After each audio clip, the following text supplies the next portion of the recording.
Welcome to Suresh talks.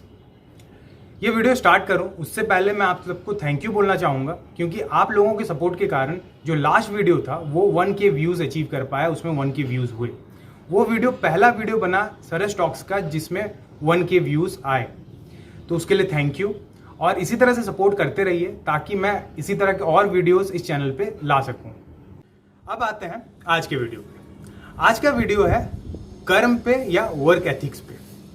हम कोई भी क्यों ना हो, हम कोई ना कोई काम जरूर करते हैं। हम जॉब करते हो सकते हैं, हम स्टूडेंट हो सकते हैं, हम बिजनेसमैन हो सकते हैं, हम इवन एक रिक्शा चलाने वाला या टेम्पू चलाने वाला हो सकते हैं। लेकिन सबको अपना अपना काम पता है, उसे क्या करना है। स्टूडेंट के लिए स्टडीज़ है, एक रिक्शा वाले के लिए अपना रिक्शा चलाना है, एक बिजनेसमैन के लिए अपना बिजनेस चलाना है, और एक जॉब करने वाले के लिए अपने जॉब पे काम करना है। तो ये सारे काम हैं और ये सारे कर्म जब हम करते हैं तो हमें ये पता जरूर होना चाहिए कि इस कर्म को करने का सही तरीका क्या है। आज इसी के बारे में बात करेंगे, क्योंकि इनके बारे में जानना बहुत जरूरी है। जब तक हम इनके बारे में नहीं जानते हैं तो हम इन चीज़ों में उलझते हैं, इनसे फ्रस्ट्रेटेड होते हैं, कहीं ना कहीं काम को प्रॉपर तरीके से नहीं कर पाते। तो इसको समझाने के लिए आज मैंने सहारा लिया है एक श्लोक का, जो कि भगवद गीता के दूसरे अध्याय का 47 श्लोक है, जो कि है ये: कर्मण्यवाधिकारस्ते माँ फलेषु कदाचना माँ कर्म फल हेतुर्भुर माते संगस्तो कर्मणि। ये श्लोक भगवान श्री कृष्ण अर्जुन को बता रहे थे जब अर्जुन युद्ध करना नहीं चाहता था, युद्ध से हट रहा था। और उसका रीजन क्या था? वो युद्ध के रिजल्ट से बहुत ज्यादा अफेक्टेड हो चुका था। कहीं ना कहीं हम भी अपने लाइफ में जब काम करते हैं हम भी रिजल्ट से बहुत ज्यादा अफेक्टेड होते हैं, और बहुत टाइम इन रिजल्ट्स के कारण हम अपना काम नहीं करते हैं। इसी को समझाने के लिए भगवान ने ये श्लोक बोला, और इस श्लोक में जो उन्होंने बताना चाहा वो ये बताना चाहा कि हमारा जो अधिकार है वो सिर्फ हमारे काम पे, हमारे कर्म पे है। हमको काम करने पे ध्यान देना चाहिए, ना कि रिजल्ट पे। अब ये एक लाइन इतनी इंपॉर्टेंट लाइन है, अगर हम समझें तो बहुत बड़ा सोल्यूशन दे दिया भगवान ने एंग्जाइटी से बचने के लिए, डिप्रेशन से बचने के लिए, किसी भी तरह के मेंटल ट्रॉमा से बचने के लिए। आप सोचिए, अगर हम ये जान पाते हैं कि हमारा रिजल्ट पे कंट्रोल नहीं है, हमारा कंट्रोल सिर्फ हमारे काम पे है, तो हमको पता है कि हमें क्या करना है और हमारे सामने वो काम है और हम कर सकते हैं। लेकिन जब हम रिजल्ट के बारे में सोचते हैं और वो रिजल्ट जब हमारे हक में नहीं आता है तो हम दुखी हो जाते हैं। अगर हमारे हक में आ जाता है हम खुश हो जाते हैं, और कहीं ना कहीं ये दोनों ही चीजें हमको भटका देती हैं हमारे गोल से। इसी रिलेटेड एक वीडियो मैं पहले भी बना चुका हूँ गोल के ऊपर, जिसको आप आई लिंक पे देख सकते हैं। सेम चीज भगवद गीता में भगवान श्री कृष्ण ने भी बोली है।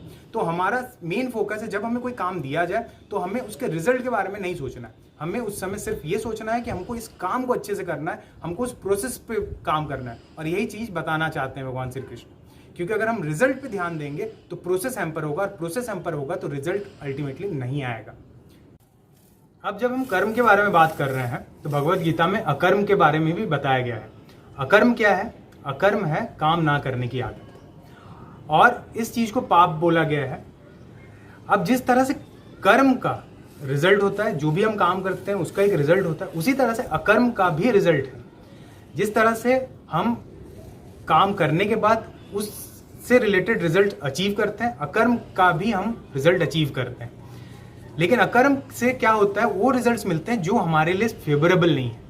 जब सिचुएशन हमारे हिसाब से नहीं होते हैं, हमको काम करने का मन नहीं होता है, और वंस हमको काम करने का मन नहीं होता है तो हम क्या करते हैं? उस काम को डिले कर देते हैं या नहीं करते हैं। अब नहीं करने से हमको लगता है कि हमने कुछ भी नहीं किया, जबकि ऐसा है नहीं। जब हम नहीं करते तो हमने वो काम ना करने के कर्म को किया, और जिसके कारण जो चीज़ हम उस समय में काम करके अचीव कर सकते हैं हम उसको लूज कर जाते हैं। एक छोटा सा एग्जांपल देता हूँ स्टूडेंट्स के कॉन्टेक्स्ट में। अगर आपको पढ़ने का मन नहीं कर रहा है और आपने उस समय पढ़ाई नहीं की, तो उससे आपको ये लगता है कि चलो मैंने अभी पढ़ाई नहीं की तो इसका कोई ज़्यादा इफेक्ट नहीं पड़ेगा, मैं बाद में पढ़ लूंगा। लेकिन इसका इफेक्ट ये पड़ा कि अगर आप उस समय कुछ पढ़ लेते तो उसका भी रिजल्ट आपके कर्म के हिसाब से आपको मिल जाता, लेकिन वो रिजल्ट आपके हाथ से छूट गया। और साथ ही साथ अकर्म करने का अगर आपका आदत पड़ गया तो आप आलसी बन जाओगे, और वंस जो आदमी आलसी बन जाता है तो उसके साथ आती है गरीबी, बिकॉज आलसी आदमी कभी काम ढंग से नहीं करता है, और काम जब ढंग से नहीं करता तो वो अच्छी तरह से लाइफ में पैसे नहीं कमा सकता, एक पोजीशन अचीव नहीं कर सकता।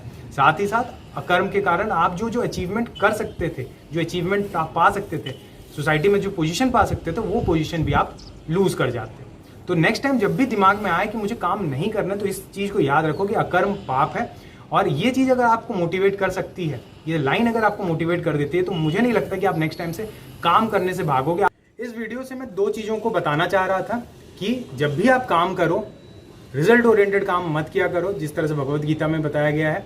प्रोसेस पे ध्यान दो, जो आपके सामने काम है उस पर ध्यान दो। और दूसरी चीज कि अगर काम करने का मन नहीं कर रहा है तो आप समझ जाओ कि आप पाप कर रहे हो, आपको उस समय काम करना ही है ताकि उस चीज का नेगेटिव इफेक्ट आपके लाइफ में ना पड़े।